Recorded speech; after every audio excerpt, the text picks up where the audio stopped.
Hi guys, and welcome back to the channel. So in this video, I want to talk about 3 proven evidence-based natural remedies for treating and preventing hay fever. So hay fever season is now upon us. All the grass pollens, tree pollens are in the air. And if you suffer, you know how debilitating it can be. But there is so much we can do to help prevent and effectively manage this problem using largely household or freely available treatments. So what are these? The first one is about prevention. You know, the old adage, an ounce of prevention is better than a pound of cure, is never truer than it is in the context of allergies. And to prevent hay fever, the best tool we have to prevent hay fever is to stop it getting into the respiratory tract in the first place, because hay fever can only cause an allergic reaction if it actually gets into the respiratory system. How does it get in? Primarily through our nostrils.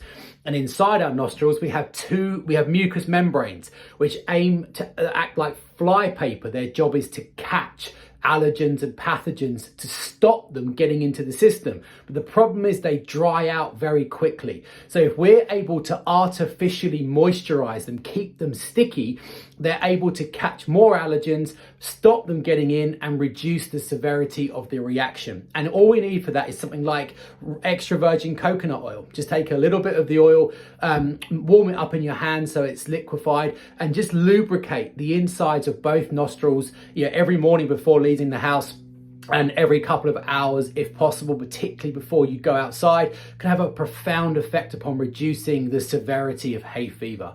The second approach is to use natural antihistamines. So the conventional treatment of hay fever calls upon antihistamines which dial down the allergic reaction. But there are lots of herbal medicines that are clinically proven as antihistamines, and the most effective by a long way is stinging nettles, nettle leaf. The beauty of that is that they're obviously freely available and forageable across most of Europe, for large parts of the year, particularly in hay fever season.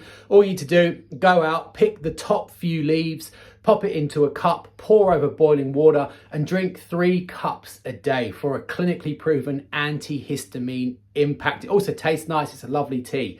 And lastly, is to desensitize the system. So we've got prevention, lubricating the nostrils. We've got management, antihistamines, nettle. We want to desensitize, the third option.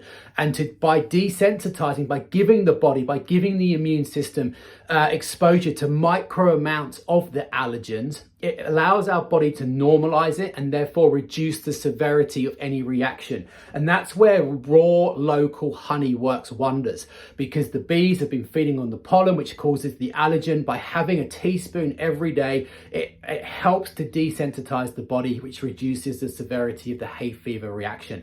So 3 simple approaches that are incredibly effective. I've seen them work wonders. Give them a try. Any questions, please let me know in the comments. If you want to stay up to date with these kinds of videos on all things natural health, herbal medicine, Ayurveda, please do subscribe to the channel so you learn when they are released, and I will see you soon.